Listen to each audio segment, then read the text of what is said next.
പരപരാന്ന് നേരം വെളുത്തു. ബ്രേക്ക്ഫാസ്റ്റ് ഉണ്ടാക്കണമല്ലോ. എന്തുണ്ടാക്കും? പുട്ടും പഴവുമാക്കിയാലോ? അതാവുമ്പോൾ തട്ടിക്കൂട്ടി കുട്ടിയിലേക്കിട്ട് മൂട്ടിൽ നിന്നൊരു തട്ടും തട്ടിയാൽ പുട്ട് റെഡി. നമ്മൾ മലയാളികൾക്ക് എന്നും ഒരു വികാരമല്ലേ പുട്ടും പഴവും. ഇടയ്ക്ക് എല്ലാവരും ഇന്ന് ഭക്ഷണം കഴിച്ചിട്ടോ. ഞാനും അതിൻ്റെ ഇടയ്ക്ക് ഭക്ഷണം കഴിച്ചിട്ടുണ്ട്. ഇടയ്ക്ക് നല്ലൊരു ബീഫ് കിട്ടി. അപ്പം ഞാൻ കരുതി കറിയാക്കിയാലോ. നന്നായി കഴുകി വൃത്തിയാക്കി വെച്ചു.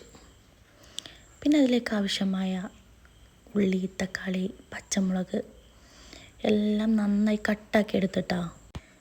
പിന്നെ വെളുത്തുള്ളി ഇഞ്ചി ഇല്ലാതെ എന്ത് കറി?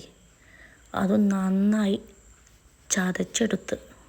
പിന്നെ കുക്കർ അങ്ങോട്ട് ചൂടാക്കി കലാപരിപാടികൾ തുടങ്ങി. കുറച്ച് മുളക്, ഉള്ളി, ആവശ്യാനുസരണം ഉപ്പും ചേർത്ത് നന്നായി എൻ്റെ ഇളക്കിയെടുത്തിട്ടാണ്.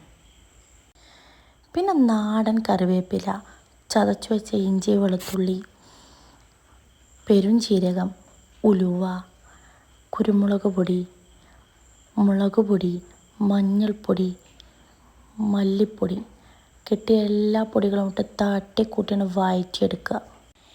പിന്നെ ക്ലീൻ ചെയ്ത ബീഫും കൂടി ഇട്ട് മിക്സ് നന്നായിട്ട് മിക്സ് ആക്കിയാണ്ട് എടുക്കുക. ഫൈനലായിട്ട് തക്കാളി കേടക്കട്ട ചോർക്കിന് ആവശ്യത്തിന് വെള്ളം കൂട്ടി മിക്സ്.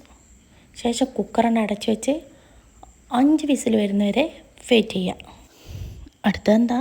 കുറച്ച് ചോറണ്ട് അടിക്കുക, കുറച്ച് ബീഫ് കറി, കുറച്ച് തൈര്, കുറച്ച് പപ്പടം അവിടെ കൂട്ടൻ്റെ അടിക്കേന്.